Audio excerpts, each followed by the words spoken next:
Unang komento mula po ito kay Ginang Bernadita Cabreros. Sabi niya, for me, Paulo visited his hometown Baguio instead of Ilocos because he can just pass Baguio along the way. And I'm sure there was already a communication and arrangement with his family. It's already his opportunity to visit them, for it has been so long that he was away from his family. Yes, agree po ako sa inyo, Ginang Bernadita Cabreros. Madadaanan lang nga pala no itong Baguio papunta pong Ilocos. Hindi kaya nga doon nagpunta si Paulo Abilino, mga kakimpaw, sa kanyang pamilya at sinusulit nga po itong kanyang vacation, 'di ba? So possible. Possible na ganito yung mangyari kasi kung sa Ilocos Sur, 'di ba, mga kakimpaw, bakit siya magtatagal dun, 'di ba? Eh, wala naman siyang masyadong family dun or kakilala dun, 'di ba? Naimbitahan lang talaga siya para po mag-perform or magpasaya doon sa naturang piyesta. So possible nga po na nasa Baguio, sa hometown na si Paulo Avellino. Kasi si Paulo sobrang tahimik niyang tao, mga kakimpaw, super private. Ayaw niya po na binubulgar kung nasaan siya kasi andun nga po yung privacy, 'di ba? Katahimikan ang gusto po ni Paulo Avellino kasi tao rin naman siya, deserve niya po ng tahimik na buhay and syempre ng pribadong buhay. Kasi mostly pang artista talaga, mga kakimpaw, bulgar na lahat. So si Paulo gusto niya po ng konting privacy naman, 'di ba, mga kakimpaw? Kaya ngayong nananahimik, wag na muna natin siyang hanapin, mga kakimpaw. Kasi kanina si Chinita Princess din parang wala sa It Showtime, no? Tahimik din si Chinita Princess ngayon. So maraming salamat po sa komento, Ginang Bernadita Cabreros. God bless po sa inyo and mag-iingat kayo palagi. At ang next comment naman mula po kay Ginang Norma Dayag. Sabi niya, baka nagbakasyon na sila ni Kimi kasi wala si Kimi sa Showtime ngayon. How many days na siya sa Ilocos? Baka umalis na sila ni Kimi at nagbakasyon na yata sila. Nako, Ginang Norma Dayag, sana nga po no, nagbakasyon na lang sila. Pero ito yung malaking posibilidad. Si Paulo po ay nasa hometown niya, dyan sa Baguio, kasi every Christmas ata si Paulo Avellino po ay nasa Baguio para makasama po ang kanyang pamilya. So, ang pwedeng mangyari dyan, mga kakimpaw, si Chinita Princess ang pwede po na makapunta dyan para syempre makabanding ang pamilya ni Paulo Avellino ngayong darating po na Kapaskuhan. Yan po ang isa sa malaking posibilidad since alam naman natin si Kim and Paulo Avellino sa piling ng isa't isa magpapasko kasi andun po ang katahimikan, kasiyahan, and syempre yung contentment na tinatawag. Sabi nga po ni Paulo Avellino nung nakaraan, di ba? During Christmas special ba yun, mga kakimpaw? Sabi, saan ka magpapasko? Tapos sabi ni Chinita Princess, hala, hala, hala. Di ba, mga kakimpaw? Alam na po nila. May plano na po sila kung saan sila magpapasko together. Kaya ngayon, si Paulo, ninja, no? Parang nananahimik siya, mga kakimpaw, after po ng performance niya diyan po sa Carbagan, Ilocos Sur. So parang pinaghahanap tayo ni Paulo Avellino, hanapin niyo ako kung nasaan ako. Ganyan po si Paulo Avellino. Parang nakikipaglaro lang siya, mga kakimpaw, sa mga fans and syempre sa mga bashers. So maraming salamat sa komento po ninyo. God bless and mabuhay kayo. So eto na nga, pag-usapan na natin, mga kakimpaw, ang mga topic na nakalap natin sa gabing ito at unahin na nga natin pag-usapan ng tungkol dito sa pinost ni Direk Jojo Sagin kanina. Sabi niya, ngayon ko lang na-realize, wala pala ako ni isang picture kay Pau Pau and Kimi May from my own phone. That's what I fondly call them. Kahit nung linlang days wala akong picture, kaloka. I saw one post ni Kimi May nung nanalo sila award with Direk FMR, pero wala ako from my picture gallery. Grabe, wala siyang picture sa phone niya. Kim and Paulo Avellino. Sobrang busy kasi nitong si Direk Jojo Sagin. Tapos may nabasa nga ako doon, may nag-send comment na isang fan po ni Kim and Paulo Avellino ng picture ni Direk Jojo Sagin na kung saan nakasapupo nga itong si Direk. Sabi ni Santi, Direk, meron kayong picture ni Pau Pau. Ito, mga kakimpaw, nakasapupo. Di ba, ito po, mga kakimpaw, ay na-share ko na sa inyo noon, na kung saan pinagsilosan po ng iba ngayon, pinaliwanag po ito ni Direk Jojo Sagin. Sabi niya, work with him dahil sa pag-ibig with Sila Zayjan, Mutia, Luis, Abuel, and Cyril. Pinagsama ni Sir D yung mga child stars noon for a Christmas serye. Tapos nagka-work kami sa walang hanggan. So matagal na nga po mga kakimpaw itong picture na to ni Paolo Avellino and Derek Jojo Sagin. Super close talaga si Paolo Avellino mga kakimpaw, no? Sa mga nakakatrabaho niya po. Pero wag niyong bibigyan to ng mali siya. Super close lang talaga sila kasi knowing Paolo Avellino, mabait yan. Kahit sinong mga nakakasalamuhan niya po dito sa kanyang mga project, talagang ka-close niya po and parang hindi si Paolo mahirap pakisamahan. Samantalang next topic naman tayo mga kakimpaw. Pag-usapan natin ang tungkol nga dito sa nabasa ko po na komento ni Ginang Mila Luna. Sabi niya, good eveners, umuwi si Paolo kasi nakita ko sa FB na uuwi na daw. Papunta siya ng sasakyan niya.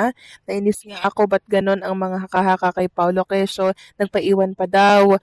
Pagkatapos ng kumanta, nagmamadali na yan at nakauwi agad. Basta ako, Kimpaw pa rin ako. Hindi ako naniniwala sa mga haka-haka ng mga bashers. I love Kimpaw. Yes po, lumilinaw na ngayon Ginang Mila Luna na si Paolo ay dumaan sa hometown niya. Since pagkagaling niya ng Ilocos Sur ata parang madadaanan niya po yung hometown niya. Di syempre dadaan niyan doon sa kanyang pamilya, di ba? At doon na po siya magpapasko. Ilang araw na lang Pasko na mga kakimpaw, di ba? At ang instinct nga po ng ilan, si Chinita Princess pupunta rin diyan para syempre makabanding ang family ni Paolo Avellino. Walang masama doon since very close din naman po si Chinita Princess sa pamilya ni Paolo Avellino at botong-boto nga po ha.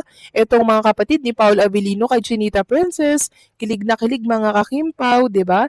Kaya walang masama kung magbanding sila ni Chinita Princess. Kaya asahan na po natin mga kakimpaw pag nanahimik po si Chinita Princess tapos si Paolo Avellino missing in action ngayon, alam na this mga kakimpaw. Deserve nilang manahimik. Deserve po nilang magsaya and syempre mag-relax dahil sobrang stress itong mga nakaraang linggo mga kakimpaw, 'di ba? Kaya wag na muna natin siguro silang hanapin. Pagpahingahin na muna natin sila mga kakimpaw. Basta ang alam natin masaya silang magkasama lagi. You beside me always. Basta doon pa lang kampante na po tayo at wag magpapapaniwala sa mga naglalabasang negativity sa social media. Dahil sa pananahimik ni Kim Chiu at Paolo Avellino, natural lang na hanapin at manggulila ang mga fans, lalo na ang Kimpaw supporters na nasanay sa updates, sightings at sweet interactions nila, maging on-screen man o off-screen. Ang pananahimik ng dalawang artista ay maaring maraming ibig sabihin. Una, posibleng sinasadya nila ang pagiging low-key para maprotektahan ang sarili, ang proyekto o ang personal na relasyon, kung meron man. Sa showbiz, hindi lahat ng bagay ay kailangang ipakita o ipaliwanag sa publiko. Minsan, mas pinipili ng mga artista ang katahimikan kaysa pumatol sa haka-haka. Makikita rito kung gaano kalakas ang epekto ni Kim at Paolo sa kanilang audience. Ang paghahanap ng fans ay hindi lang simpleng curiosity. Ito ay patunay ng attachment at suporta. Para sa maraming fans, ang katahimikan ay nagdudulot ng pangungulila, pag-aalala at mas maraming espekulasyon. Kapag walang malinaw na update, mas umiinit ang usapan online mula sa busy lang ba sila hanggang sa may tinatago ba. Mahalagang tandaan na ang katahimikan ay hindi automatikong negatibo. Hindi rin ito kumpirmasyon ng kahit anong sismis. Maari itong senyales ng pagiging mas maingat at mas mature. Kung tutuusin, mas nagiging intriguing pa nga ito sa publiko. Mas tumitibay ang interes, mas hinahanap ang susunod na galaw, at mas napag-uusapan ang tambalan. Sa ganitong sitwasyon, malaking hamon sa fans ang pananatiling kalmado at respetado. Bilang supporters, mahalagang igalang ang pribadong espasyo ni Kim at Paolo, iwasan ang pagpapalat ng hindi kumpirmadong balita, patuloy na magpakita ng suporta kahit walang update. Sa huli, ang pananahimik ni Kim Chiu at Paolo Avellino ay maaring panandalian lamang. At kapag dumating ang tamang panahon, project man, statement o simpleng paglabas, tiyak na mas lalong sasabog ang excitement ng fans. Minsan, ang katahimikan ay hindi pagkawala, kundi paghahanda sa mas malaking pagbabalik. Para sa akin, hindi ito nakakagulat kundi natural na reaksyon ng fans sa sitwasyon. Dahil sanay ang publiko, lalo na ang Kimpaw fans na may nakikitang galaw, update, o kahit simpleng paramdam mula kina Kim Chiu at Paolo Avellino, ang biglaang pananahimik nila ay agad nagdulot ng pangungulila at paghahanap. Ano ang punto ng balitang ito? Ipinapakita nito kung gaano kalakas ang impluensya ni Kim at Paulo sa kanilang fans. Hindi lahat ng artista hinahanap kapag tahimik, pero sila, ibig sabihin, may nabuo ng koneksyon at emosyon ang fans sa kanila, mapa-love team man o bilang individual na artista. Hindi rin dapat agad bigyan ng negatong kahulugan ng pananahimik. Sa industriya, ang katahimikan ay maaaring tanda ng pagiging busy sa trabaho o personal na buhay, paraan para umiwas sa chismis at maling interpretasyon, desisyong protektahan ang sarili at ang mga taong mahalaga. Hindi obligasyon ng mga artista na laging magpaliwanag. Minsan, mas pinipili nilang magsalita sa pamamagitan ng proyekto kaysa salita. Sa panig ng fans, maintindihan ang paghahanap at pangungulila, pero mahalaga ring may hangganan. Ang tunay na suporta ay marunong maghintay at umunawa, hindi lang mag-demand ng update. Sa kabuuan, ang balitang ito ay patunay ng lakas ng kanilang pangalan at tambalan. Tahimik man ngayon sina Kim Chiu at Paulo Avellino, malinaw na hindi sila nawawala sa isip ng publiko. At minsan, ang katahimikan mismo ang dahilan kung bakit mas lalo silang napag-uusapan. Hindi biro ang ganitong sitwasyon. Hindi lang basta curiosity ang nararamdaman ng fans, kundi totoong paghahanap, pangungulila, at paminsang pag-aalala. Lalo na sa mga Kim Pao supporters na sanay na sa mga sweet moments, updates at mga proyekto ng tambalan, ang biglaang katahimikan ay nagdudulot ng vacuum sa kanilang araw-araw na fan experience. Ang pananahimik ni Kim at Paulo ay maaring may iba't ibang dahilan. Maaring sila ay busy sa trabaho o personal na buhay, o maaring sinasadya nila ang pagiging low-key para protektahan ang kanilang privacy. Sa industriya ng showbiz, natural lamang na hindi lahat ng detalye ay kailangang ibahagi sa publiko. Minsan, ang pagiging tahimik ay paraan upang maiwasan ang chismis, maling interpretasyon, at stress. Sa panig ng fans, makikita rito ang tunay na suporta at attachment nila sa mga artista. Ang paghahanap ng fans ay hindi simpleng curiosity lang. Ito ay patunay na ang tambalan ni Kim at Paulo ay may malaking epekto sa damdamin ng publiko. Sa kabila ng katahimikan, patuloy pa rin silang napag-uusapan sa social media, forum at mga fan pages. Minsan nga, mas nagiging masigla ang usapan kapag walang bagong update dahil mas tumitibay ang anticipation at excitement sa kanilang muling galaw. Mahalaga rin sa ganitong sitwasyon ang pagiging maunaway ng fans. Ang totoong suporta ay hindi lang nasusukat sa dami ng likes, comments o paghahanap ng update. Mahalaga ang pagrespeto sa pribadong espasyo ng artista at pag-unawa na kahit sina Kim Chiu at Paulo Avellino ay tao rin na may sariling buhay at oras. Sa katunayan, ang katahimikan nila ay maaring magbigay daan sa mas malaking pagbabalik, mapa-project man, pahayag o simpleng pampublikong appearance na tiyak mas lalo pang magpapasaya sa fans. Sa huli, ang balitang ito ay hindi lang tungkol sa paghahanap ng fans, kundi patunay ng lakas ng kanilang pangalan at tambalan. Kahit tahimik ngayon, malinaw na hindi sila nawawala sa puso at isip ng publiko.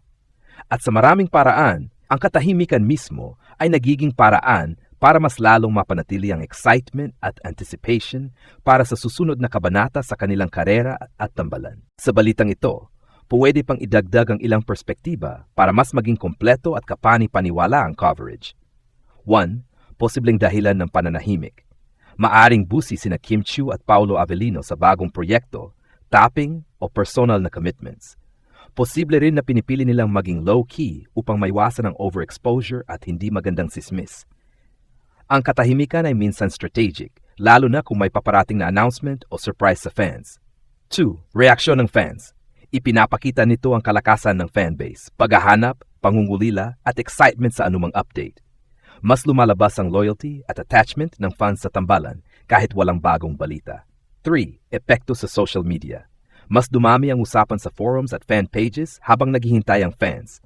Lumilitaw ang speculation at theories na normal sa showbiz fandoms, pero dapat i-handle ng maayos para hindi lumaki ang chismis. Positibong pananaw, ang katahimikan ay hindi palaging negatibo.